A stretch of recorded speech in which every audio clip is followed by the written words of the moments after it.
Welcome to the Alaska Realtor livestream. My name is Jamin Goecker. I'm a realtor in South Central Alaska, and my mission is to help you to build an intentional and significant legacy for yourself and your family by coaching you in real estate. And today, we're very lucky to have a couple colleagues, a couple guests that are going to be coming in and talking with us about the new construction scene. We can kind of probably talk about a lot of different areas, but we'll kind of be narrowing it a little bit to the Mat-Su Valley, unless you folks want to discuss some other areas as well.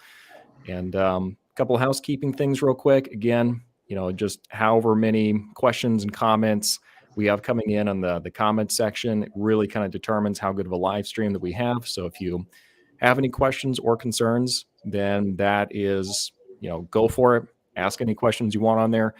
And this is going to be a great opportunity for you to get as many of those answered as we possibly can. So without further ado, let me go ahead and introduce you to Bill Ure. He is a listing agent working primarily with new construction. He's been in the industry for a long time. Used to climb Mount Denali quite a bit. So yeah, Bill, seriously, if I did that, that would be the first thing anyone would ever know about me. It would be completely unbearable. Well, that was my younger me. Now I just ride snow machines. Gotcha. Young Bill was a complete animal. Outstanding. And we also have Tiffany that's going to be joining us as well from First Rate Financial. And she's going to be answering questions about the financial side of what it looks like doing new construction. And she's going to be providing us some of the numbers, because I know a lot of this stuff can seem kind of like we're just talking a lot of theories and a lot of, a whole lot of theories without a whole lot of actual on the ground applicability. And really those numbers is what kind of grounds everything. So Tiffany, thanks for joining us. Thank you for having me. Absolutely. So real quick before we get started, I'm going to go ahead and jump in here and just ask you guys real quick, just kind of in a nutshell, what is your Alaska story? Because everyone's got a different journey that it took to get here. And let's see, Tiffany, let's go and start with you. I see the hesitation there first. So I'm going to pick on you. Oh, okay. I was like, where did I come from? I was born out of state, but we moved up here when I was 3. And I lived in a native village off Lake Iliamna. And it was, I don't know if you've heard of Pedro Bay, but it's across Pile Bay, and which is across the mountains from Williamsport, which is across from the Kenai Peninsula. So that's how people get things to them is taking off from Homer and going across to Williamsport, going through the mountains. And some people take their fishing vessels through Lake Iliamna to get on the other side. But that's not how I moved there. I moved there in a little plane, and our only transportation was 4-wheelers. And the house that we lived in was basically just wood that was painted white. So very rural Alaskan childhood, and I only ate fast food once, and then we moved to Anchorage when I think I was in 3rd grade. So I think that's probably the most off-grid, like legitimately off-grid thing that I've heard in a while. Probably. So yeah, it was very exciting to have an Astrovan in Anchorage, and I didn't know who Britney Spears was or NSYNC or any of those bands until I moved to Anchorage. And then grew up in Alaska, lived in the valley, went to high school at Colony, and then moved to Homer because I had some friends there, and lived in Ketchikan, and now I'm back up here because I like to be central. Outstanding. Well, Bill, how'd you get here? Well, I came here directly from Flagstaff, Arizona, where I got a degree in business administration marketing from Northern Arizona University. And this is my 40th year in Alaska, and it's my 40th wedding anniversary this year as well, because I met a wonderful woman at NAU that was studying teaching, and she's now my wife, and we're still together and happy. And so She was from Alaska and had been here actually since 1965. And 1 year after the big earthquake took place up here, and she wanted to stay in Arizona. I wanted to come to Alaska to climb mountains because I was big time into technical rock climbing down in Arizona, and I had climbed around Mount Rainier before in the Seattle area and Washington State. And so I wanted to climb mountains, and that's what I did. We came up here, and I worked and climbed mountains and summited McKinley, and was into all kinds of Alaskan adventures, which is one of the reasons I think most people out there should move to Alaska, because it is a great state to live in. We have world-class fishing, hunting, and of course at that time I had 5 cousins all living on Kodiak Island that were all king crab fishermen. They fished for salmon during the summer, gill netting, and of course I'd see the bear they were shooting and hearing seeing these pictures of the fish they were catching, and I just had to have a part of it. So anyway, married into a fishing family, and a family did fishing most of the time, and it's just a great place to live. And I retired from climbing quite a few years ago, and really enjoy being a realtor, doing new construction work in the valley. Outstanding. Well, on that note, then, we've already got some questions rolling in here, so we'll go ahead and answer a couple of these, and then we'll go ahead and get kind of the pre-planned questions that I made ahead of time. So coming in from Mr. Brandon, is it best to buy land then build, or do both at once? I'll answer that one. It's best to do both at once. So what we can do is, depending, the first thing to do is to find the lot. And then generally what happens is the builder buys the lot, and you go in and subordinates the lot into the construction process. And then you get title to the lot and to the house being built on that lot at recording time. Now, sometimes, occasionally it's done differently than that, but that is kind of the standard way, at least it's being done. But if someone does have a lot and you want a good builder to build on that lot for you, we can always take a look at it. And Peter Abramov is willing to build in other areas if it makes sense and it's not geographically too far from where he does the majority of his building. Right. All right. Well, got a quick follow-up question here. What size lots are you building on in the valley? Usually, correct me if I'm wrong, usually they seem to be more closer to an acre. It's like usually that 0.92 is kind of where it's at. Is that kind of what you see a lot of, Bill? Well, what I'm seeing is a couple things. Is you've got different types of people. There are some people that don't want to see their neighbors. There's some that want to live in more of a residential neighborhood that's Alaskan, and you've got others that want to be on a river or on a lake. And what's really nice is all of that is available out in the valley. And what's an interesting statistic I just heard recently was that 1 out of every 2 new construction houses that's built in Alaska is being built in the valley. So a lot of building going on, but at the place where Peter does a lot of his building at, most of the lots right now run a half acre, but we do have lots coming up this summer that are going to be 2.5 acres to as large as almost 3.91 acres, I think was the largest view lot.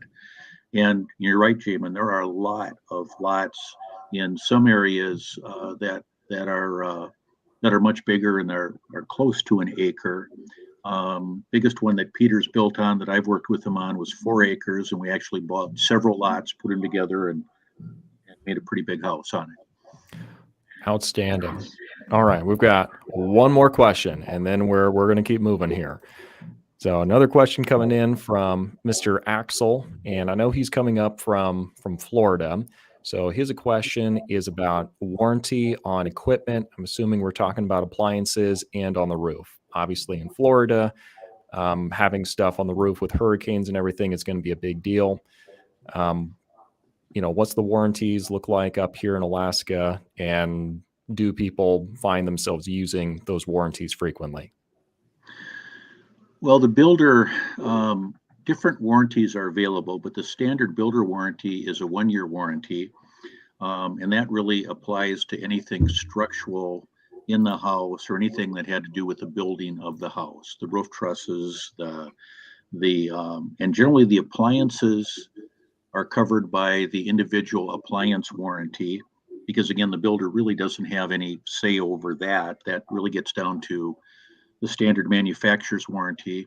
There used to be a time when the builder used to cover all that, but it seems as some of the appliances are maybe less quality appliances than they used to be, it just became too uncertain. Now, one can, and some lenders require a 10-year warranty. And if that is required, those are available to purchase where you can get a longer warranty. And there's another beautiful little trick out there, or not trick, but just something you can do, is you can buy an extended warranty on the appliances and as much as you want it to cover on the house, which is really a smart and safe way to go. Outstanding. So, Tiffany, can you speak any as far as on the lending side, what warranties are required, or when a more extensive warranty would be required? I'd say it depends on the lender that we partner with. For us, we're a brokerage, so we work with multiple wholesale lending companies. And depending on the loan type and underwriting standards based on that loan type and the lender, they might have additional overlays, but it depends on the scenario with the house and the loan type and whether or not they require any sort of extended warranty. Yep. Outstanding. Outstanding. All right, guys, we'll definitely keep the questions rolling in here. Let me go ahead and ask a couple questions real quick. And what is the current outlook for new construction in Alaska, and also looking specifically at the Matsu Valley? I'm obviously we have the regular market updates. I'm sure a lot of you that are watching do pay attention to those. We've got some interesting developments happening in the Matsu Valley in the Matsu Valley yesterday for Anchorage.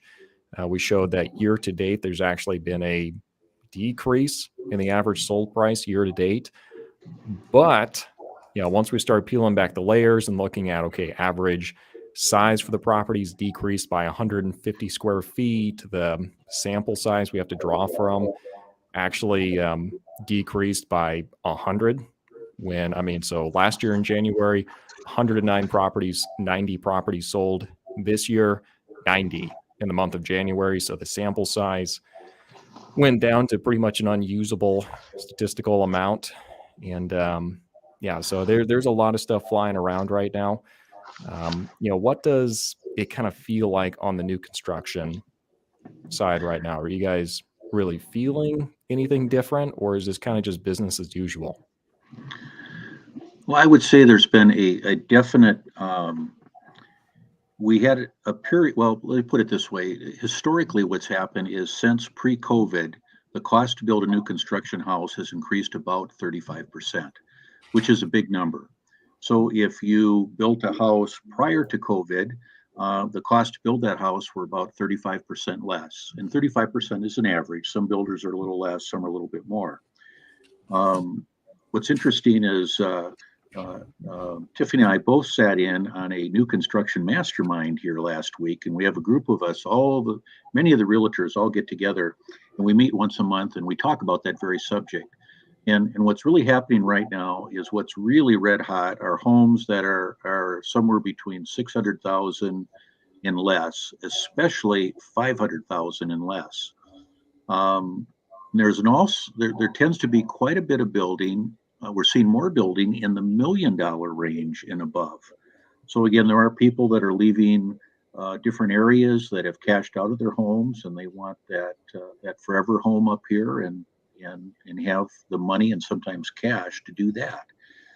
Where we're seeing it the slowest really is in the, and I think it's really based on interest rates right now. And interest rates are not my area of expertise, but Tiffany can sure talk about that.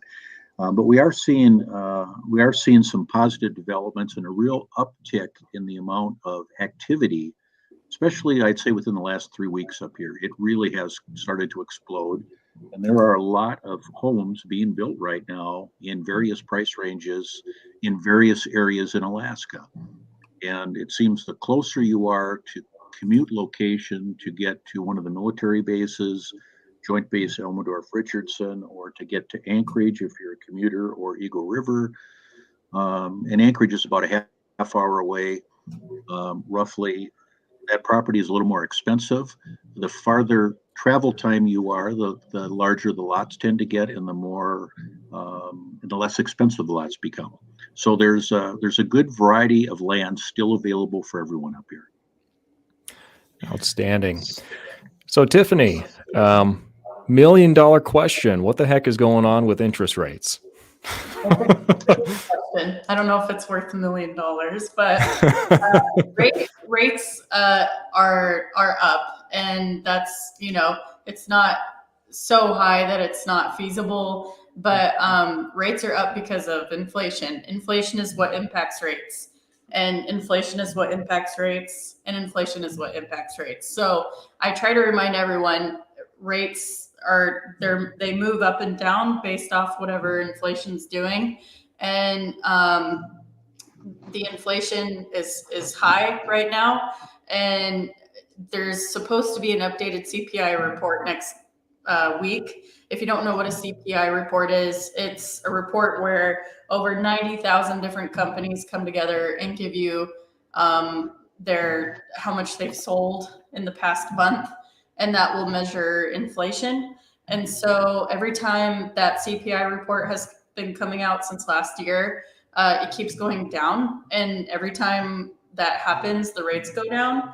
And so just as of today, the rates went up because of a couple different things, but there was a CEO survey about recession and a couple other things, but that made the rates go up. So if the rates are going down, it's going down like this, like more of like that. Can't really decide if it's just going to go like this. And so what I try to advise for everybody is you can buy a house, you can lock the rate, but just make sure you're making a good financial decision long term, and so that whenever you do lock it, you recuperate the cost within a time frame that makes sense to you.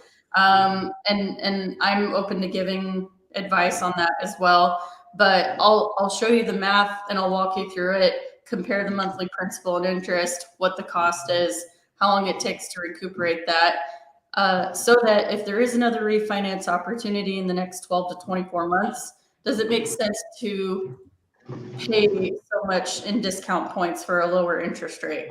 The last thing you want to do is refinance too soon and lose out on all the costs that you already put towards the house up front. So rates can vary depending on if you're going under a government loan program or a conventional loan program. It depends on your credit score, depends on your debt ratio. The higher the debt ratio, the more it impacts what your pricing looks like. And what I recommend too is don't try to pay off any loans right before you apply for a house. If anything, you could pay money towards a credit card balance, but don't pay it off to zero. But if you pay it down just to like between 10 and 30% of the credit limit, then that will help your credit score go up so that you're prepared to buy a place, but don't spend all your money on paying off your debt if you need some money for the down payment. So. Right. Absolutely. So we did have one question came in that I thought, would actually be a great one for you. So coming in hot from Brandon, how do APRs compare on new construction versus existing homes? So real quick, can you explain to everyone what an APR is? Yeah. So the APR stands for annual percentage rate, and APR with new construction versus existing homes doesn't really change on my end. It might at another institution, but we're a wholesale mortgage brokerage, so we work with multiple lenders, and each lender might have different pricing. Annual percentage rate assumes the fact that you're keeping the loan for 30 years without doing extra money towards your principal, without refinancing the home, without selling the home. And so keep in mind that APR is what impacts that pricing. It's not the same. It's not different between new construction and existing, if that makes sense. Got it. Okay. So I guess kind of looking at the cost then, because I mean this is a question I do get fairly often from people. How, is it going to be really expensive, more expensive, going with new construction versus going with a resale property? You're kind of running the numbers on your side, Tiffany, just with the loans you guys have sold to lenders before. What are the numbers look like? What was that question? Yeah. So what does it look like if we're looking at the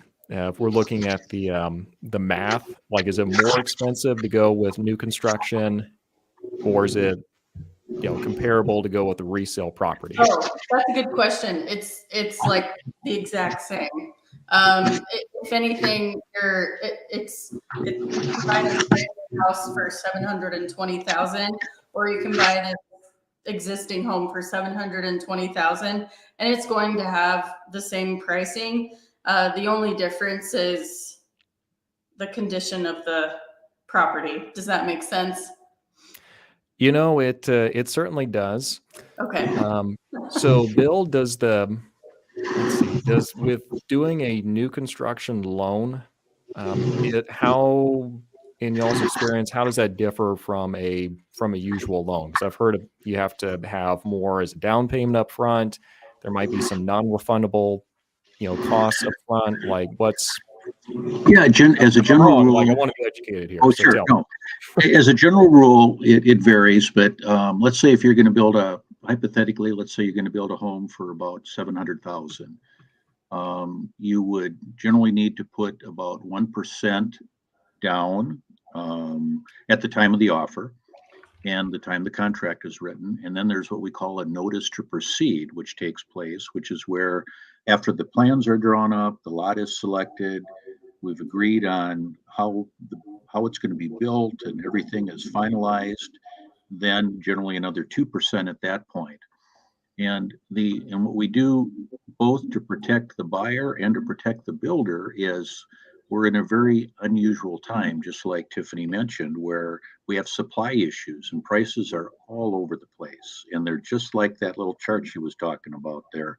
They're moving around. And so you just can't say that the price, for example, for the trusses is going to be the same 1 month to the next. So what Peter generally does, and what a lot of builders do, is if the cost of building that house does not increase more than 2%, the builder absorbs that increase.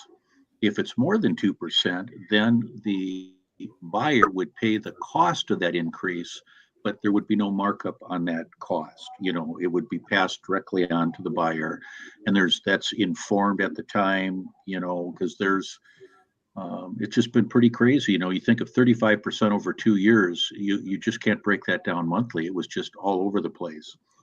Well, that's kind of how that works. And the other thing I would say is you probably are going to get a little better value for your money if you bought a new construction house that maybe was built pre-COVID, because the cost to build that house at that time was lower.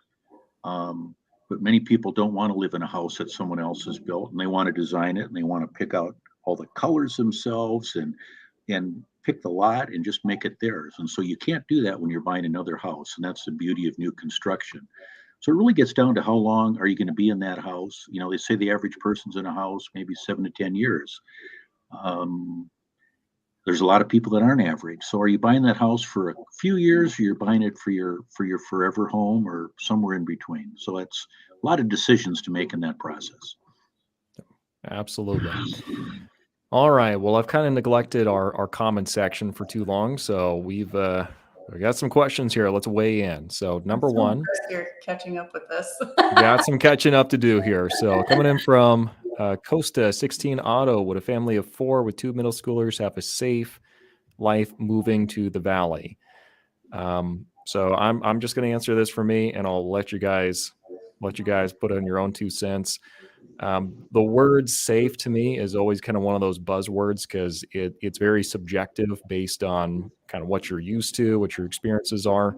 The best advice I can give you, do some kind of a crime map, get a sense for, what's going on in the immediate area, and then take it a step further and look at the crime map for where you currently live. Because I guarantee you, it's probably going to give you a little bit better of perspective on where you currently live too. I've had some people that have done it, and they're like, "Holy cows! Yeah, this is such a God-ridden city that I live in.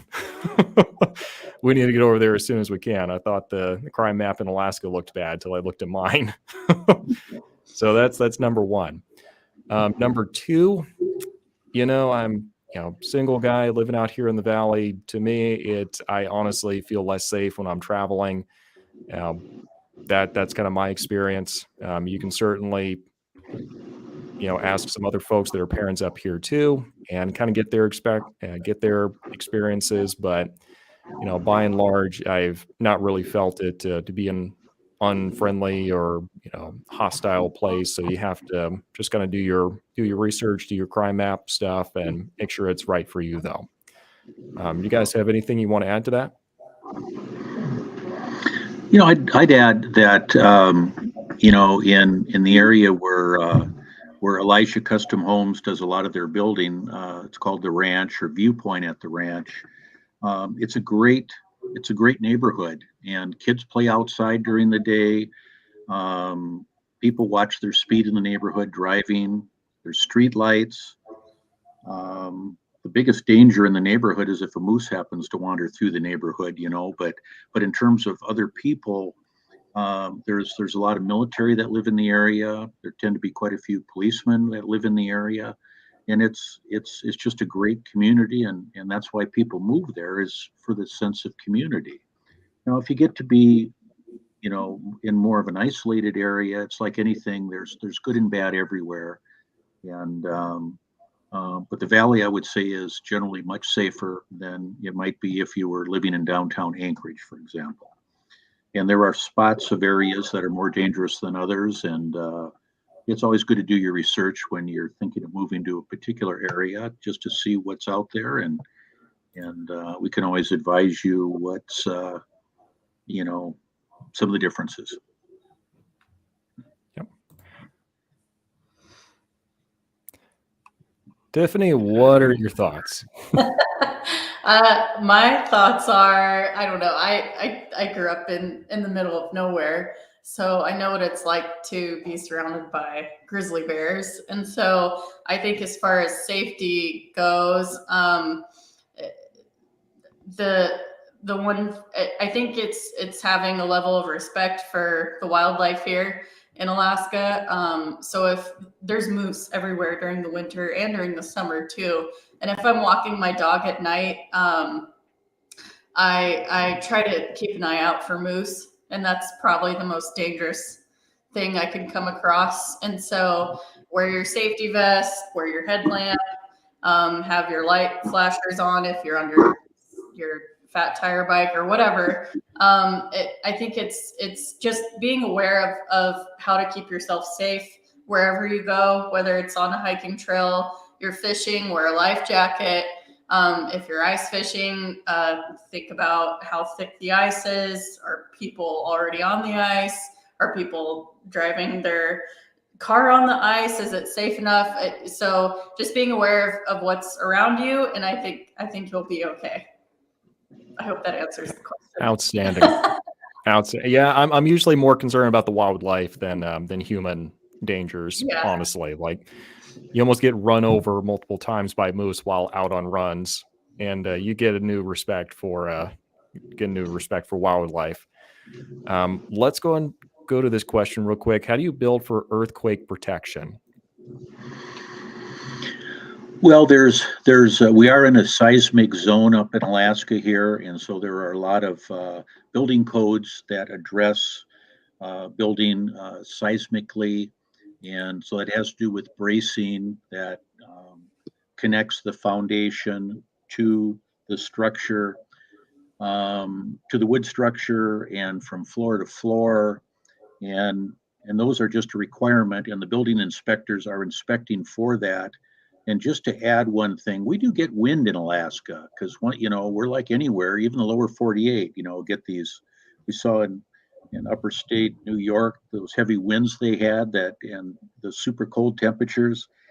But most of the shingles are built to to a hurricane gale force winds. They're directly glued down on the front of the shingles just to make it so it's protected from that. But we a lot of rules up here, and the builders are not allowed to do what they want. They have to follow codes to structurally make it safe. We tend to use heavier quality garage doors, so when the winds are blowing hard, they're not going to be a problem, and collapse the doors. So heavier garage doors is another area that we deal with seismically. Yeah, I mean, one thing I would add to that as well. I mean, Anchorage pretty much got leveled back in '64 when the earthquake just rumbled through here, and it just got completely leveled. And we had the earthquake back in 2018. What most people don't know is the intensity of the shakes was actually the same as what it was before. The only difference was the one back in '64 lasted a lot longer, but the intensity of the shakes themselves were actually very comparable. And I mean, we had a couple houses in some very unique circumstances that ended up taking a lot of damage. But by and large, I'm mostly cosmetic kind of stuff. Not all of them, obviously, but you can certainly see how those building requirements definitely played a big role. Interesting story I can share is I just worked with a seller that had a home that had been a bluff house that had gone through an earthquake and took on a lot of damage. And this was in Eagle River. Eagle River, near Joint Base Elmendorf-Richardson, got the brunt of the last big earthquake we had a couple years ago. And basically, if you can think of this, it raised part of the house, it brought it down, and then it separated. And so major, major damage. Thank God these folks had earthquake insurance, which the majority of Alaskans don't have. And they spent almost $390,000 that insurance picked up to fix that house. And more or less, it was a new house on the inside. And we were able to turn around and sell that house for substantially more than what it was worth because it was basically a new house. So if you're in an area that you really want to build in, and it's in more of a higher seismic area than others, Eagle River might be a good example of that. Considering that insurance, if you can afford it, is a wise move. Outstanding. All right, I'm just going to address one quick thread going on in the comments section real quick. I'm going to be very brief on this. I don't want to end up in a Russian briefing room somewhere. How do you think the war that is coming to the U.S. is going to affect the raw land prices in Alaska? Personally, I don't really anticipate there being a big war. Again, I don't want to end up in a briefing room somewhere, but the logistical challenge of getting to Alaska just without any interference is just staggering. And seeing how it's tough for Russia at the moment to roll up a country that they're joined to by land, I don't even want to know how they'd be able to handle getting across the Bering Sea with enough of a supply line to sustain any kind of a campaign. So I'm going to address that, and we're moving on from that comment thread. All right, real quick. Let's see here. For Bill again here, do you put in septic, well, and electric only if I own a lot? Yes, we can put in the septic, we can put in the well, and electricity can be run to the lot as well. And really, the costs really have to do with how far you are away from the hubs that the electricity is going to come from. And gas, we have a lot of gas heat up here in Alaska, good supply of gas. So the gas line is one of the more expensive items to run as well. And so it just gets down, we can get the Matsu Bureau involved and the different utility companies and can get costs for that to run all that to the house. But yes, all that can be taken care of by the builder. Okay, outstanding. And real quick, got a shout out from Catherine McAdams. So Tiffany, Alaska mortgage loan originator, NMLS 1166331. You are amazing. She's a total pro, folks. There we go. Thanks, Catherine.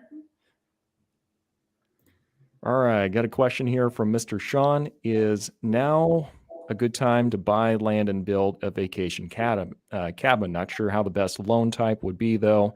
HELOC or standard loan. How is the Airbnb, VRBO rentals in Alaska? I live in Washington. So, Tiffany, first off, what are your thoughts as far as, the, I guess the lending options as far as that would go? Yeah, that's a great question. Vacation cabin is different than a single family home, but if you have a cabin that's like a house, that would be considered a single family and financeable for a standard second home loan or vacation home, you can go that route. Or if it's a legitimate like dry cabin, a lot of people have dry cabins up here with the incinerating toilets or water tanks or something that's not considered the norm. That can go through a smaller institution, like Matanuska Valley Federal Credit Union is a really good one for cabin loans. First National Bank of Alaska, Alaska USA. I do have some people that want to use equity out of their home to be able to purchase land or a cabin. So you can do that through a HELOC or a cash out refinance if you have enough equity in your home. And typically a HELOC can take anywhere from 30 to 45 days, depending on the lender. And then for cash out refis, that can take anywhere from 45 to 60 days, depending on how long it takes to get the appraisal back and how long it takes for your approval to go through. And it also depends on the lender because all of them have different turnaround times. And did I answer all that? Airbnb and VRBO rentals in Alaska? Yeah, I can speak a little bit to that. Perfect. The issue you're going to run into with Airbnbs and VRBOs, where it makes more sense is where they're going to start really cracking down on Airbnbs. Because in Alaska, people don't come here to come hang out in the metropolis of Anchorage. Population 300 and is it 80,000?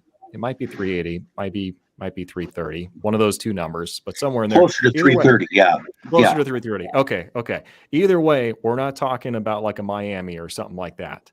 Usually the reason people are coming here is they want to find the small, cute, rustic Alaska community and kind of get a sense of being off the grid and disconnecting a little bit. Those little communities, I'm looking at Seward, I'm looking at Homer. They have an enormous dependency on the hospitality industry and the tourism industry.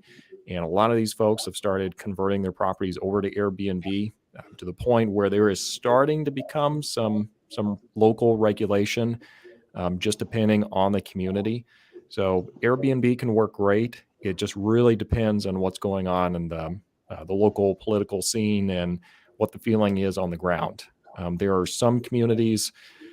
Well, let's just take Seward for instance. I'll name names. Not a particularly big housing market. I was looking at it a little bit ago. They had I think it was upwards of 300 Airbnbs that were down there. It was just a staggering proportion of the overall housing down there. And I understand why. You get an Airbnb down there, you're set. But they're starting to really crack down on it because what it does is it, we've all, read the concerns about it. It drives up the costs of the area, starts pushing the local population out. I can kind of see it from both sides because, on the other hand, the reason we don't have a whole lot of housing is probably because local government hasn't done a good job at encouraging building over the years. So I'm not going to completely put that on the shoulders of the homeowners just wanting to use their property. So the long answer to your question, the places it's going to be most valuable, you have to really pay attention to what's going on the ground. Anchorage, Eagle River, Matsu Valley, you can certainly do Airbnb. I haven't heard anything yet of them starting to crack down on it, but it's just something you want to keep an eye on. Bill, do you have any Well, the only thoughts? thing I would add would be each subdivision is generally going to have their rules that they need to follow, and you just want to read those in detail and just be sure that if you plan to do something like that, that it's allowed in that particular subdivision if you're building new. And that's really going to dictate whether it can happen or can't happen. And we're pretty safe. Alaska is still the last frontier, and we don't have nearly as many rules up here as you have down in other parts of the U.S. Yeah, I mean, usually it's like, no broken down snow machines in your front yard, and, put the chickens away every now and then. It's usually pretty basic stuff, especially in the Matsu Valley. I mean, it's always funny whenever you find an association in the Matsu, because it's an association made up of people who don't like associations. So true. And there's lots of land available without any kind of homeowner associations where you're pretty much free to do what you want. And that has its good and bad aspects to it. Yep. You never know what your neighbor may be. Absolutely. All right. So I wanted to answer this question coming in from Victoria Vaden. So I know this is about building homes, but can you discuss the schools? Our schools here are ranked number 1 for safety, and I was surprised to hear that Alaska is 49 overall for K through 12, and she is coming from the great state of Florida. So obviously, I don't have any kids in school. I did work as a substitute teacher for a while over at the Anchorage School District. That was a good experience because I got to pretty much sample each one of these schools very, very quickly that way. But do you guys have any insights as to what the schools are like up here? I can address that. I'm married to a retired school teacher of 40 years and have been around teaching in a lot of different schools. The reason that we're ranked 49 is because Alaska is so diverse and so big. We have a lot of very isolated communities, especially out in what we would refer to as rural Alaska, where they're little tiny villages on a river, and they're spread out. And so we don't have a great infrastructure to allow them to learn at the rate that you would if you were in Anchorage, Fairbanks, or some of the major cities we have here. We have an excellent school system, and in fact, out in the valley, there's one of the elementary schools that is close by to the ranch is one of 2 that won a national award for a STEM school that was a national award. So we have excellent schools. We have one of the largest school districts in Anchorage of anywhere in the U.S. And so because it is so large, it's like anywhere, there are good teachers, but generally we don't have many of the problems that we hear about on the news that are taking place, and not to pick on California, but in some of the more, in some other communities around the country, let's put it that way. But generally, we have good schools and we have private schools up here. So there's a good choice of schools, and the learning kids come out here do really, really well. But it's the amount of native community that we have, and for example, internet is being put into some of these very rural areas right now. Without internet, you're really you just don't have that communication lifeline with the rest of the world. Yep, absolutely. Tiffany, is there anything else you'd like to add to that? I think Bill said it perfectly. So Yeah, I know, when I lived in the village, there was like 9 kids, and we were all different ages. So as far as depending on the village and the population size, it's not a very measurable situation. And so it wasn't until I moved to Anchorage that there was diverse, options, and from private school to Spanish immersion school, charter schools. Then you've got the public system, which there's really good programs with those. There's so many different options that are exceptional for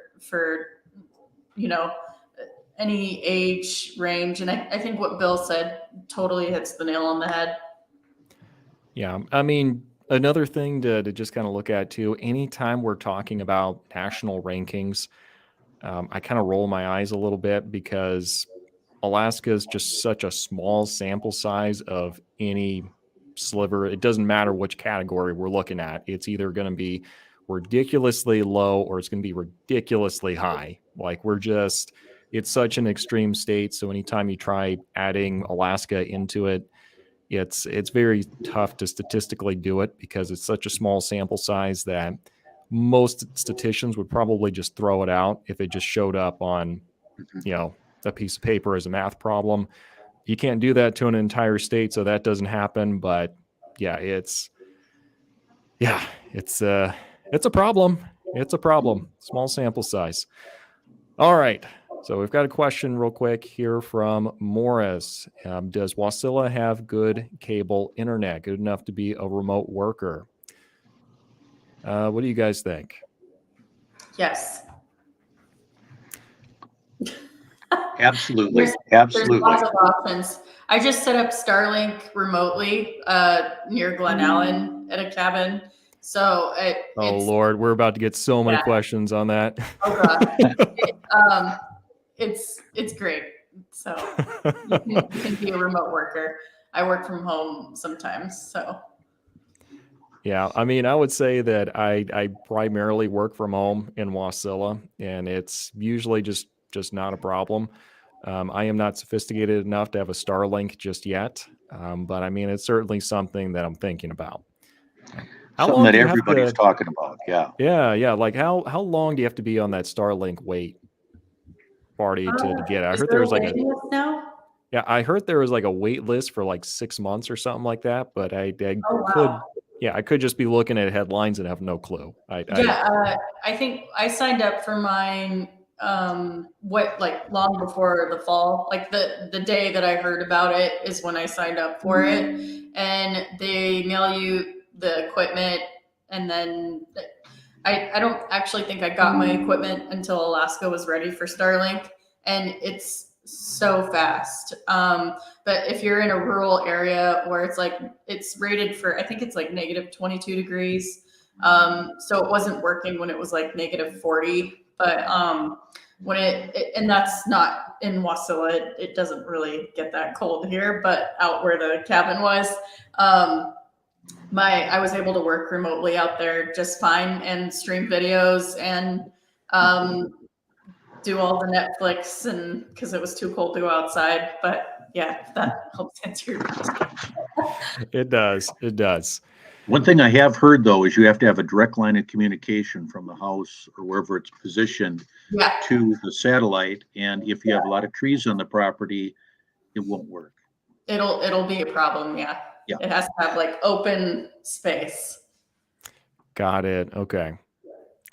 That is good to know. Either clear some trees, or you better get your little tree house in the back all ready for living up there in the winter, which could make a great Airbnb. All right, real quick from Sean here, actually talking about Airbnb. So I don't necessarily need to do an Airbnb rental. This is kind of going back to what we mentioned before, but just trying to make a few bucks once in a while since I don't exactly know how much I'll be there. And I think that's perfectly fine. You can certainly do kind of a long-term rental. One space that's kind of underutilized right at the moment is the intermediate term rental market. And that's where it's fully furnished, and it's going to be a higher rent income than if it's just a long-term rental. But these are leases that are a month up to like 6 months. So that's a pretty underutilized market right at the moment. Now that I've said it, we'll see if it stays that way. But it's a pretty underutilized. You have a lot of traveling nurses, a lot of professionals that are just looking for something for a little bit. The added advantage of doing the intermediate term rental is once they start cracking down on Airbnbs and short-term rentals, they're not talking about you, because you're doing a month up to like 6 months, and they consider short-term rentals anything up to a month. So that's definitely one of the big advantages going that way. All right. Well, guys, I love it. Keep all the questions rolling in here. We're going to go and answer just a couple more questions on our planned programming, and we'll return to the chat in just a little bit here. Let's go ahead and do this. As far as resale, yeah, I think we talked a little bit about this before, but what's more likely to have a better ROI if you were, like, let's just say I've got the $50,000 I'm putting into a property. You know, if I can either do it on new construction or I can do it on, you know, this resale property, which one is more likely to appreciate at a better rate, and which one am I more likely to have a better ROI on?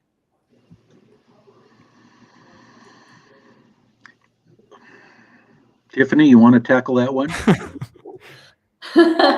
I think it depends on the market. We don't really have a crystal ball as far as what the appreciation would be on new construction versus ROI. I honestly think it depends. I see new construction homes out there that were built, I don't know, like 2 years ago, and they've appreciated, I think, I'd say 80,000 maybe. And Bill, you might have a better I'd say, on that one. I'm thinking of one we built last year that sold for 550,000, and about the buyer put in about 40,000 in fencing and a yard, and that one will sell now for 650,000. So in 1 year's time, I guess that's about 60,000 on that particular one. It's like anything, location makes a big difference. And the most desirable homes in a lot of cases are larger tracts of land, more remoteness. But as a general rule, a lot of people that live in Alaska have to get to an airport to either work up on the North Slope or they work out of their homes now, or they need to get to one of the hospitals. And so it has to do a lot with commute time. And so if you're in that, and if you're in military, you have to be able to report to work and be there within 1 hour regardless of weather conditions, and there are some exceptions there. So anytime you can be in a strategic area, that's a great neighborhood with a fast commute time, you're going to see much faster appreciation there. I've seen houses that Peter built 3 years ago that have appreciated a couple $100,000 in value. But again, that's when the market was really, really shooting up real fast. It's leveling off a little bit, and I think big unknown is interest rates right now. Where are interest rates going? What price can you get into that house for? And how well can you buy it? And how long do you tend to be in? How long do you want to be in that house? But we've had great returns, and everything seems to be going up and is still going up. And what I've heard for most of the economists, things I've been following, is that we do expect prices to continue to go up, not at the rates they were, but the standard increase is 3 to 5% a year for land or for homes that are built up here. And I'd say we're on par to continue with that rate. And if we do better, then it's a bonus. Right, exactly. Outstanding.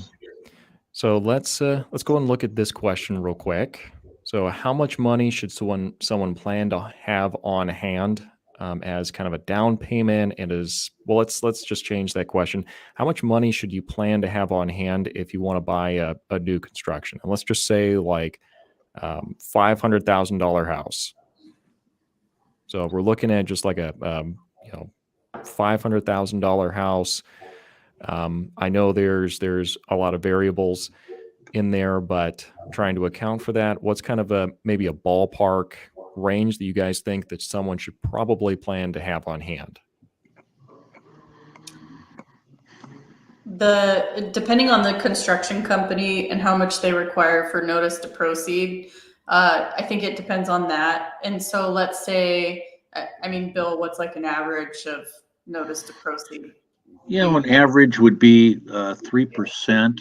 would be the average. Now we've got one thing we're doing now as a promotion is, what we're now saying more than interest rate is you just have to look at what the payment will be for that house, and is it something you can afford, and is it something that your family budget is comfortable with, and look at that payment amount. So one thing we're doing is the builders during the month of February, the developer's kicking in $5,000 towards buyer's closing costs. The builder is, at least Elisha Custom Homes is kicking in $5,000 towards buyer closing costs.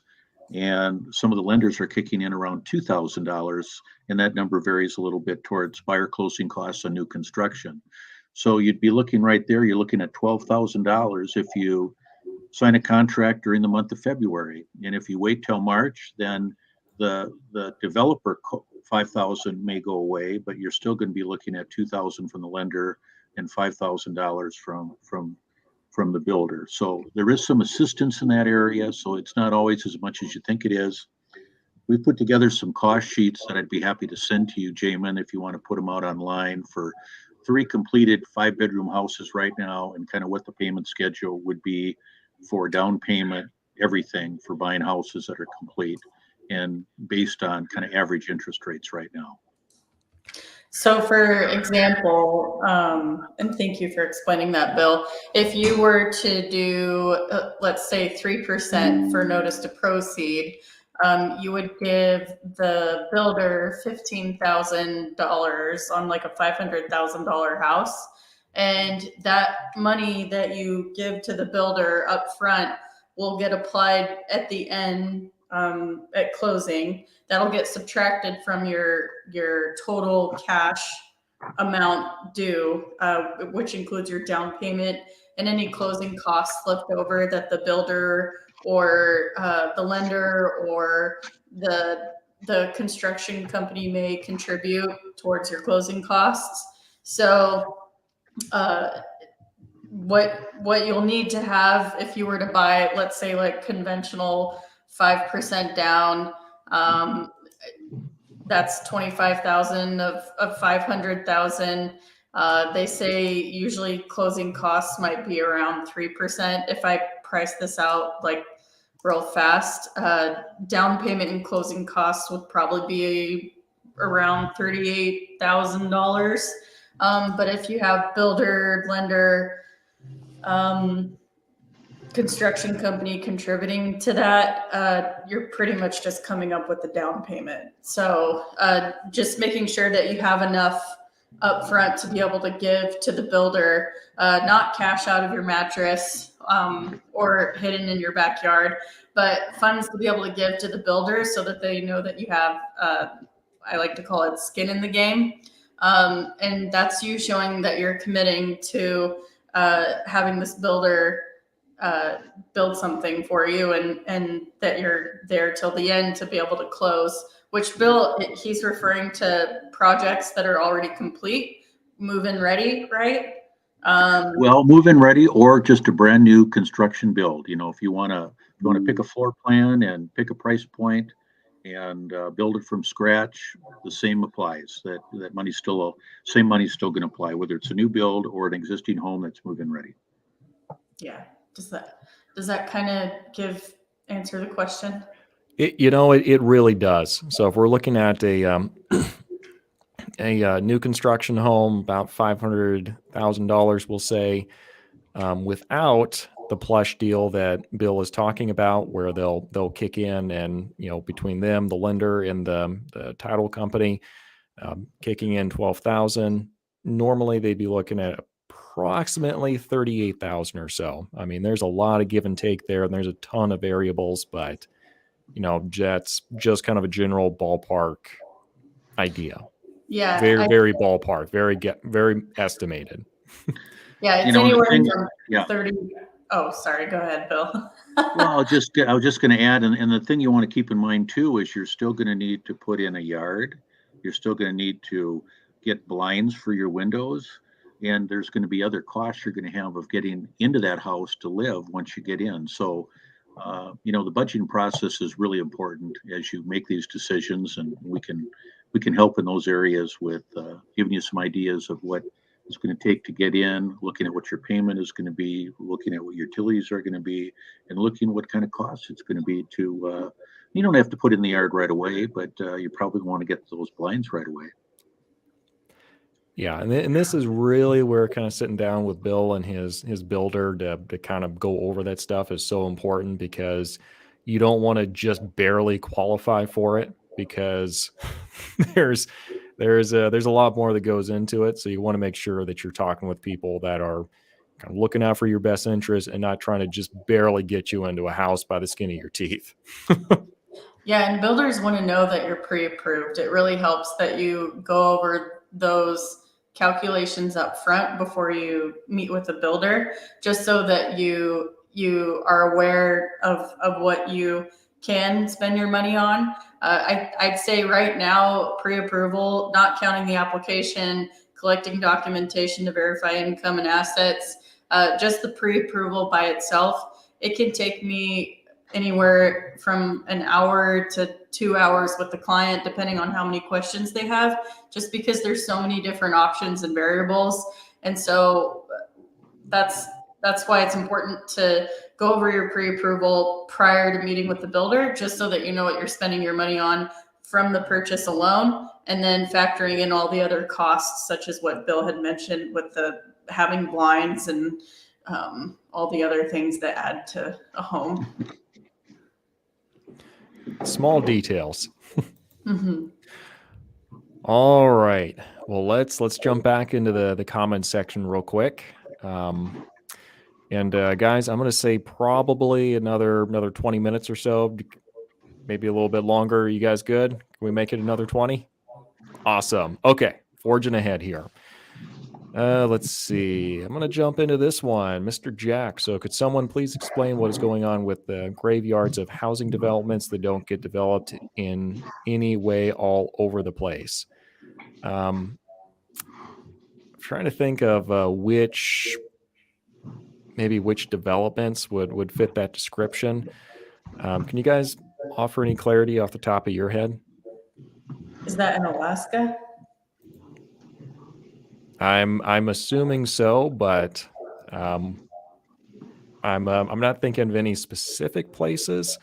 Maybe like upper, like near the Palmer Fishhook Road, just because they're doing so much building and developing up there. Maybe, but that's a pretty up and coming area. So it's I wouldn't say graveyard. It is it's definitely up and coming and gonna make stuff happen. But I don't know. Got any other insights?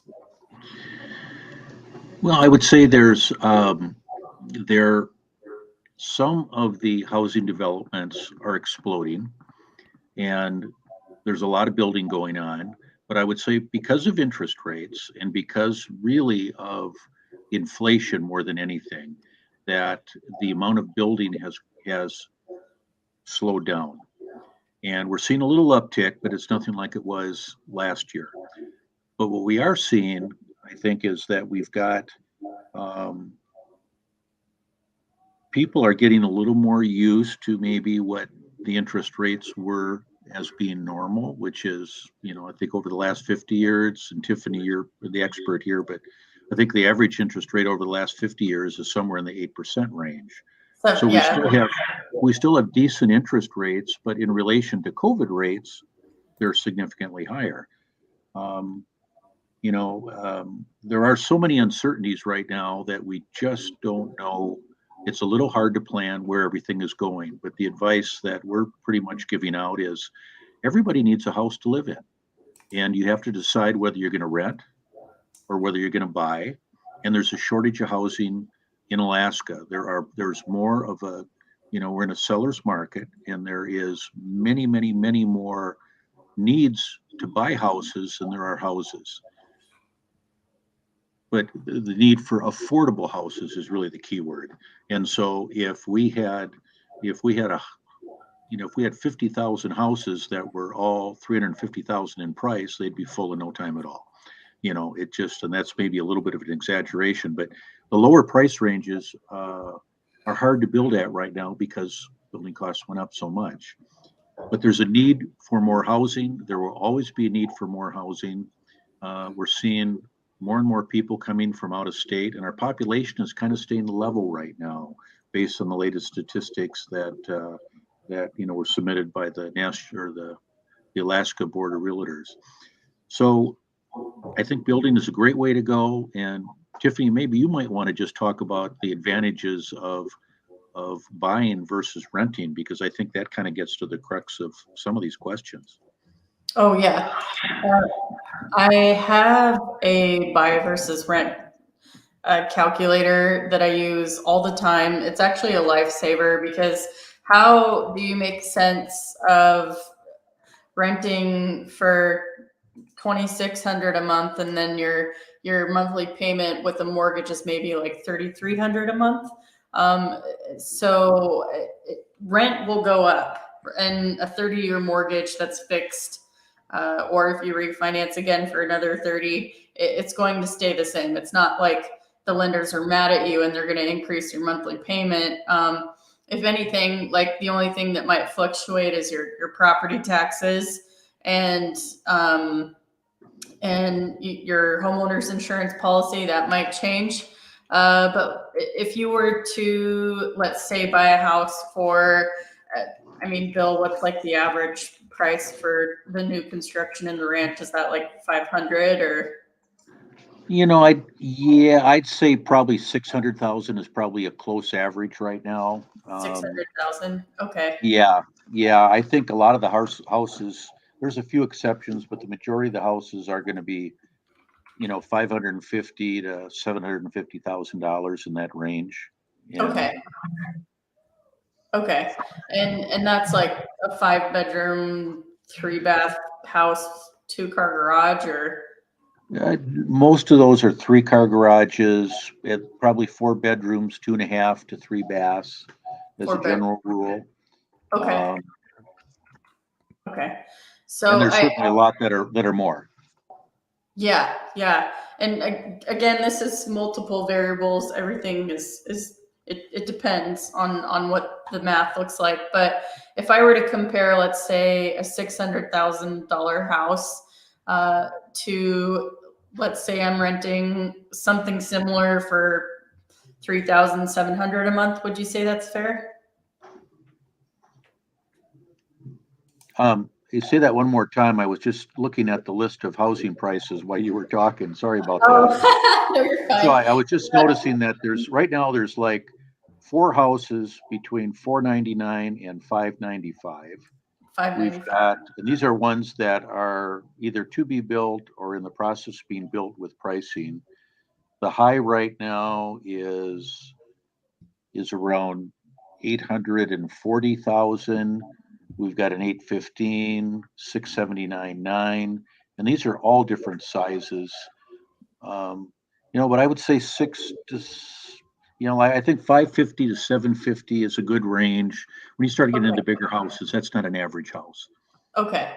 So what I could do, so I'm thinking about like a place for maybe 600,000, and right now you're renting a place maybe for 3,500 a month.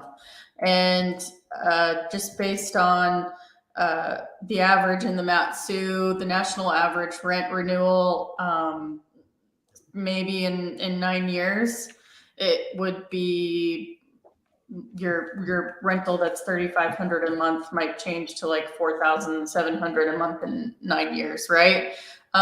We're thinking of price, we're thinking of the annual property tax, the monthly homeowner's insurance, how much the tax increase might be in 9 years, how long or how much do you pay in HOA?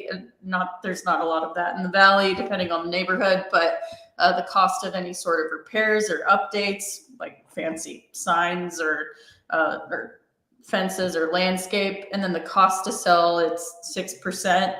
The loan amount, if you were doing, let's just say, a conventional loan, and you had some contribution towards your closing costs. So let's say you're just coming out of pocket $1,000 in closing costs plus your down payment. Again, this is totally subject to borrower approval, and what pricing might look like for each loan type. But the net gain in buying a home, it can be in 3 or 5 years, whereas you're paying 100% interest to a landlord versus paying 6% or whatever, 5.5 or 7 or to a lender is a significant savings. And you're putting money back into your pocket whenever you own a home. The cash flow difference, I just calculated like 600,000 compared to renting a place for 3,500 a month. That's almost like $63,000. Whereas you see an appreciation gain, there's the amortization gain factored into it.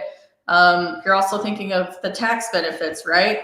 I think I saw a question earlier.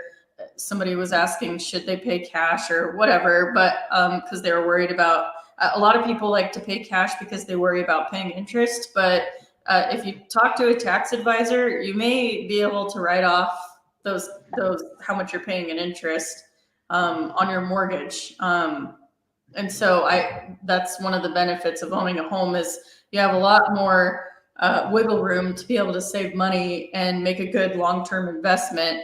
And you're putting money back into your pocket rather than renting a home and just throwing money to the landlord. Right. I mean, one thing I would add to that too, the biggest line item for most people on their personal budget is going to be the cost of housing usually. For most people, it's, ideally no more than a quarter, but for some people, it's like, 30, 40, 50% of their take home pay. And yeah, it just represents to me a lot more risk renting than buying, because when you buy, that mortgage, that monthly payment is more or less going to stay the same. There's not a whole lot of volatility there. With renting, I mean, in the Matsu Valley, it went up 11% across the board last year, year over year. So there's a lot more volatility in renting in a time of inflation. It just makes more sense to stabilize the biggest line item on your budget. All right. So we've got 14 questions that I want to get to real quick here. We've got about 18 minutes. So we're going to treat this as a big fire round. We're going to go, fast and furious through this stuff here. For those of you in the comments section, if you have any final questions, this is your final call. So get them in while you can. And let's go ahead and get this one real quick from Brandon. Is there a limit on the size you will build, small or large? Yes, generally there's a minimum size requirement, which it varies subdivision to subdivision. Many times it might be a three-bedroom,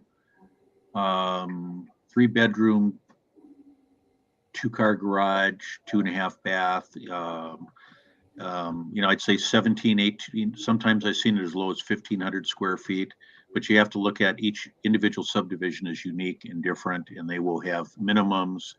Generally, there's not a maximum, but you'll get kind of a funny looking house if you put too big of a house on too small of a lot. It will look disproportional.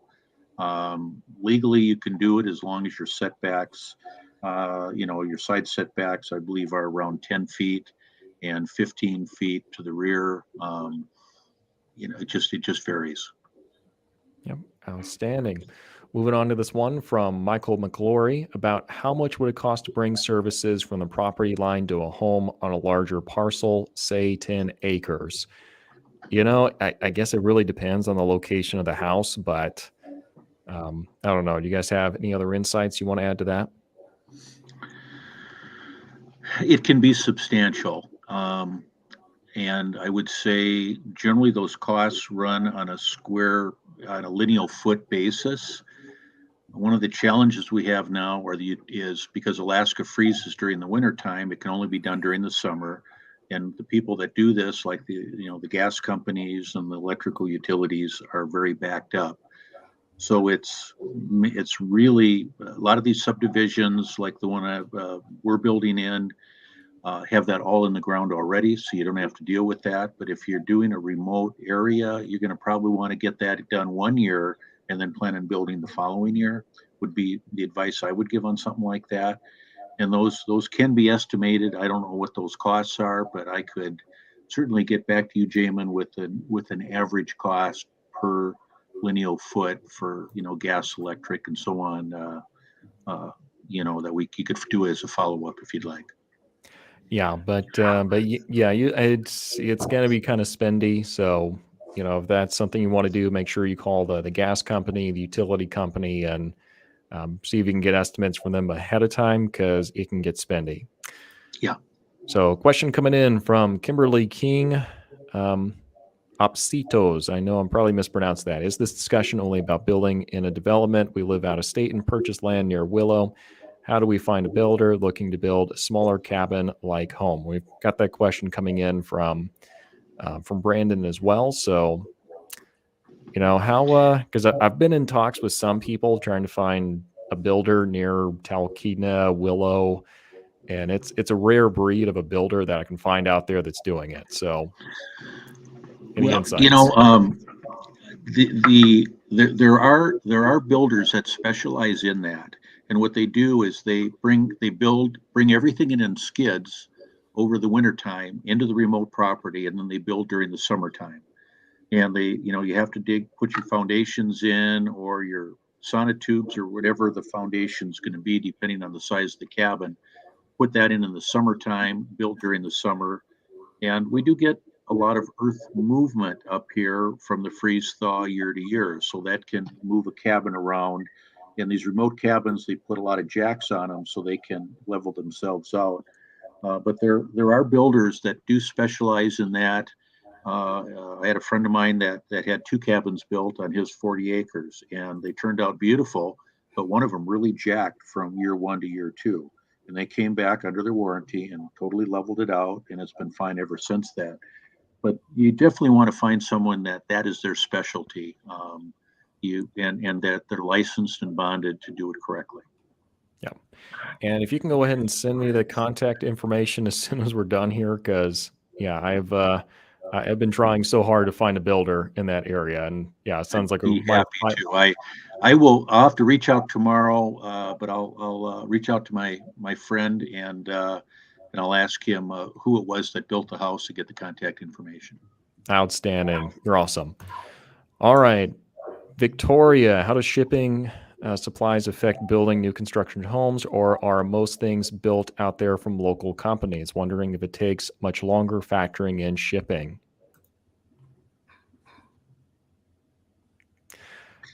So, yeah, I mean, it seems like most of the wood is imported just because most of our wood here, at least in South Central Alaska, it's really not lumber. Like it's like usually small, skinny little trees due to the climate and the cold, and not a whole lot of lumbering going on in this area, just from what I've seen. Yeah, got a lot of rocks, lots of rocks. Lots of rock. A lot of the building materials for a lot of the homes in the valley are coming out of some of the big box stores like Lowe's or Home Depot, especially Lowe's. They do a lot. There are individual cabinet makers that build cabinets up here, which are a little bit better as far as the supply cycle of having them built locally. Some of the cabinets that we used to always order out of places like Lowe's or others are having distribution problems now. And when you do ship a long distance, cabinets, especially for a kitchen or the bathrooms, they're subject to damage. And if they take a long time to get and they're damaged, it takes a long time to get finished and replaced. So a lot of the builders are using local cabinet makers now when they can. All the lumber is brought up really from the lower 48 and brought in, the lumber yards bring that in. And, a lot of that lumber is being cut down in Oregon from what I've seen. Yep, absolutely. And I mean, I was talking with somebody, they said that like after COVID, like the mills down there were just running 24/7, just doing anything they could to try to get caught up. So, yeah. Because the contractors are competing against where all these disasters are taking place in the U.S. as well, and where they're having the damage from the hurricanes and everything else. So there's a real demand for that due to some of the weather that we're having around the U.S. Yeah, it's kind of it's kind of a blessing and a curse being so interconnected. You get all the benefits of the world, and you also get some of the problems too. All right, good question here in from Kalex. Is there anything to do that would make buying raw land in the winter less of a bad idea? Worried about drainage slope on part of the lot per the borough map. I mean, maybe photos, but I think those survey like the borough map, and they've got some stuff from EPA to kind of give you an idea for where their lowlands are. It's probably going to be your best resource, but what do you think? Well, I think a lot of times the developers are going to have all that taken into account with the slope and with the drainage and with those types of things. And usually the first year the roads go in, they don't pave them because there's going to be settling, from year to year due to the types of weather that we've been having. Um, some there are some areas, like for example, we were in Eagle River looking at some land that was under about 3 feet of snow right now, and you absolutely have no idea what's down there or what it really looks like. As a general rule, if there's a lot of trees on the lot, you can build earlier in the spring because the ground doesn't freeze as much when there's roots there. But if it's an open area without trees, it's going to be a later start to build. You can look at summer shots at some of the things, but I think if my advice is, I think you're better to look at it when it's either been very windy and the snow has blown off of it, or which has happened recently in the valley, or look at it in the spring or summer and build the following year. Awesome. All right. Bill, let's try to give you a little bit of a break here just momentarily. So Ella, have an open mind, but bad for Bill. swap them out. So he has an open mind, but we have somebody thinking of retiring on the Kenai Peninsula out of Soldotna, Kenai, Sterling, on Kasilof. Which place would you consider the best area to build or buy? That's an interesting one, and I really wish we had Jonathan Wheeler on here to talk about Kenai specifically. I would personally go with Kenai just because I know that area better just from all the dip netting I've done down there, but I'm not really an expert in any one of those areas. But I don't know, Tiffany, you're one that's traveled the world of Alaska at least. So any insights from you? I think so. Soldotna and Kenai are very close to each other. They're the same thing, just don't tell them that. Yeah, it's kind of like, it's not as spread out as like Wasilla and Palmer are, but I love the Kenai Peninsula because I love fishing, and I'm also a big fan of all of the places that you can hike, and you're by the ocean at the same time, and you've got that small town friendly vibe in the Kenai Peninsula. And I have a lot of friends from there, or they live there, and I'm friends with Jonathan too. But Sterling and Kasilof are a little bit more of like the outskirt communities. So if you like to live a little bit further out of like a town, let's say like maybe 25 minutes or so, you might like Sterling or Kasilof better. When you're driving from Anchorage, you're hitting Sterling first, and then it's Soldotna, and then if you go right, it's Kenai. But if you keep going towards Homer, that's when you get to the rest of the smaller communities. So it just depends on how far out do you want to live from Kenai or Soldotna. Do you want to be 5 minutes from Walmart? Then you might want to live in somewhere in Kenai. But if you want to be near Kroger, aka Fred Meyer's, you might want to live in Soldotna. Soldotna has a lot of central places that you can go to, so the convenience is there. But if you want just a little bit of space, you might want to go further out. Nikiski is in that area as well and has a lot of good places.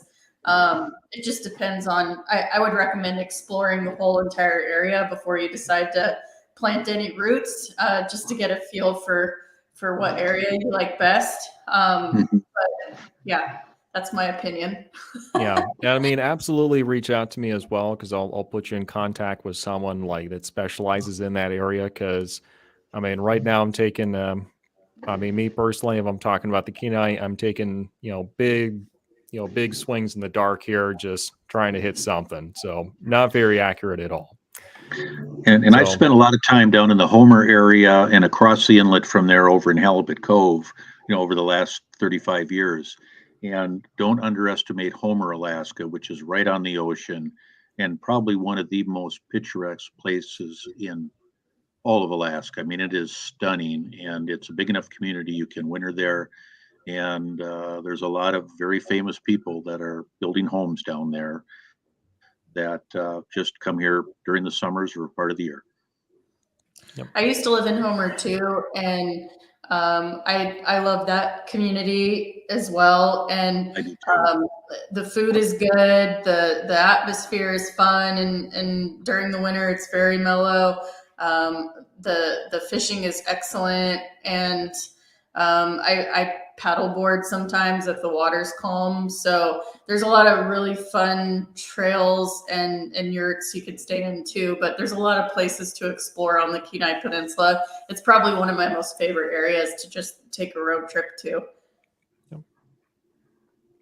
So we've got a comment coming on from Karmic, and I had a moose at my front door yesterday here in Anchorage, and there are bear a few blocks down. I'm kind of unclear as to whether or not the bears live like a couple blocks down or what's going on there, but yeah, no problems with humans so far. So situational awareness is key. Love it. All right, just a couple more questions, guys. Can you hang in there? Just a couple more with me. We can hang. Yeah, just to answer that same question, we've had bear in our yard, moose in our yard. My dogs have been porcupined in our front yard, but we sit next to 76 acres of parkland. So expect anything if you live here. I mean, I've gone door knocking before, and kind of these more developed subdivisions in Anchorage, and I'll knock on a door and they're like, hey, great to see you here, man. But, there was a bear sighting like a couple blocks that way. So just FYI. So it really happens everywhere. So question coming in from YTAC: how do remote homes without a street address get homeowners insurance, order services, etc., that usually require you to give an address? I can help answer that if you want me to. Okay. So I hear this question a lot because some people want to keep their remote property and move into town. And when insurance comes up, they already have an insurance company that's willing to insure the property that's remote. And so it depends on the insurance company. There's a lot of good referral partners out there that I could send Jamin to provide. And I'm sure you already know Jamin, who that might be. But as far as ordering services, such as like Wi-Fi, my friends in all the villages, I've seen them use GCI as a big one, the GCI company out there, which is statewide, but also Starlink is another good one. And then when you do provide an address, if you don't have a street address, you can give a directional address. And I have to use directional addresses sometimes when people are moving from another small community. And so even the place I grew up in, we had to give a directional address. And so that can be White House on this road or whatever. And you can call your local post office too, or that local post office in that area, just for them to help you get a general idea on what kind of address you should use for a physical location. Outstanding. So quick question here from the Hot Shot 01, Radiant Heating. Let's see, kind of talking about what it is. Simply put, that is putting water tubes in the cement foundation that heat up the house. How long does that last? And what if you do if the tubing expires someday? Radiant heating is probably some of the best heating you can put into the house. A lot of the tubes and so forth that they're putting in for that now are plastic and are much more stable than some of the metal that had been used, previously. Radiant is definitely the way to go because it gives you the most even heat. But if you get a problem in the floor with something like that, then it would have to be repaired by someone that specializes that, where they're going to have to get in and break it up and get in there and fix it. Um, we've not been doing a lot of homes with radiant heating, but it is certainly the ideal way to go. And there are houses going into the subdivision that way. And it's really nice because you got a warm floor to walk on, and it works especially nice down in especially if you've got a walkout basement and it's generally cooler down there. You got a nice warm floor. Ideal way to go if your budget allows it. Absolutely way to go. Outstanding. And just kind of a ballpark. I mean, we're not looking for exact numbers here, but how much would it cost to put in radiant heating versus something like forced air? Like, are we talking like a $10,000 upgrade or? I just asked a builder that just puts them in his house, and I'm gonna go by memory, but I think it was somewhere around $25,000 more to put that in versus the standard forced air.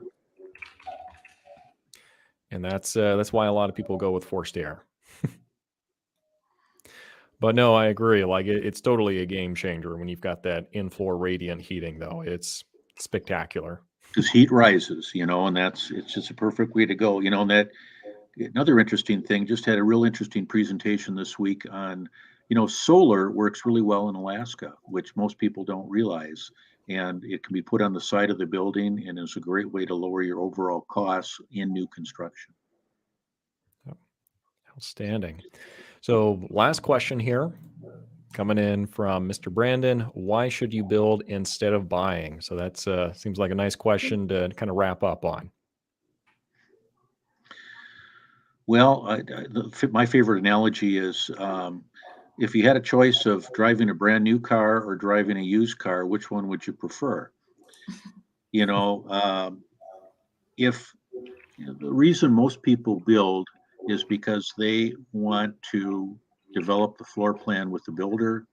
They have certain ideas of how they want that house to be. As we get older, we like to have it on one level.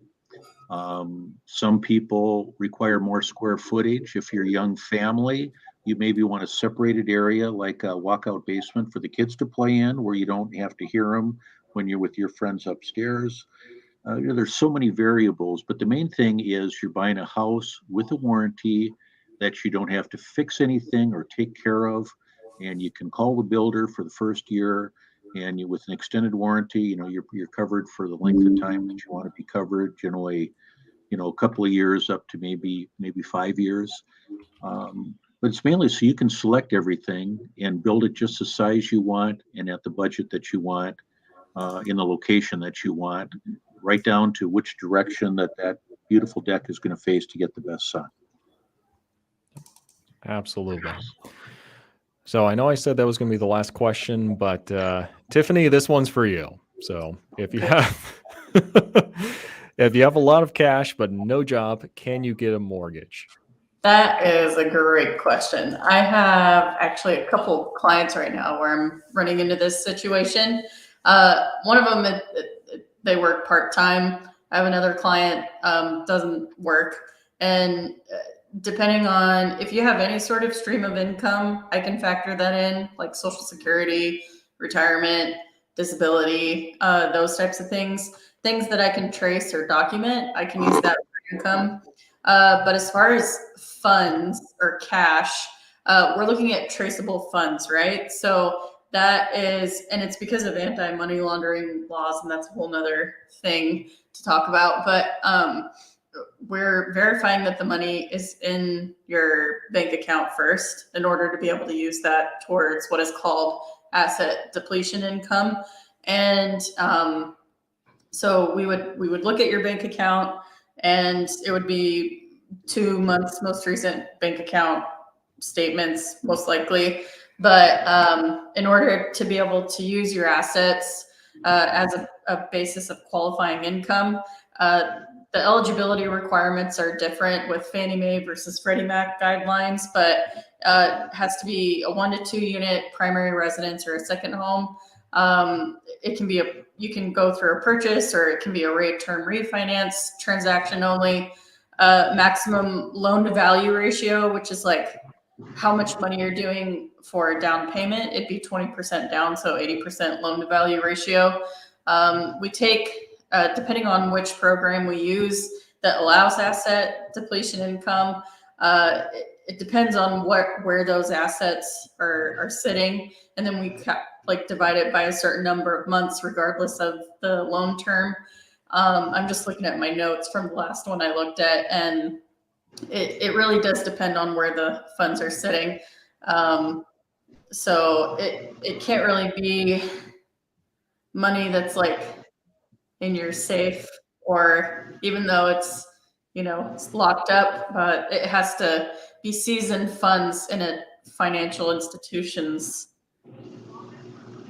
little. That's all verified. Yeah. Mhm. And I don't know if this gives any clarity or not, but he does have it says, it's about 900,000 legal cash and wants a 350 house in Wasilla. I don't know. Like, it seems like there'd be some advantages just using cash, but Yeah, there is advantages. It depends on what kind of account those funds are in. I won't be able to use like dollar bills that you count in a cash machine. But if I can verify the funds and trace the funds from a institutional source, whether it's stocks or your bank account, like your checking account, your savings account, your retirement account, we would have to verify that. And then it totally depends on the application and your credit, and what your credit score looks like. There's other things that play into the application, not just like how much money you have. And so it totally depends on your application. Absolutely. So, Morris, I think probably the best thing you can do, reach out to myself or Tiffany, and we'll certainly talk a little bit. My contact information is like all over the place, so you should be able to find that, and I'll just get you in contact with Tiffany, and we can talk some more, and see if we can find something that's going to make sense, best sense, most sense. There we go for you. All right. Well, everyone, thank you very much for jumping on and making this another great live stream. I hope you got a lot of great value out of it. Bill and Tiffany, want to thank you guys a ton for jumping on here and contributing your expertise. And if you guys want to get in contact with either of these great people, we'll have their contact information in the description section for the video as soon as we get this all published up and all ready to go. And it'll be waiting there for you. But again, thank you very much. And everybody have a good night.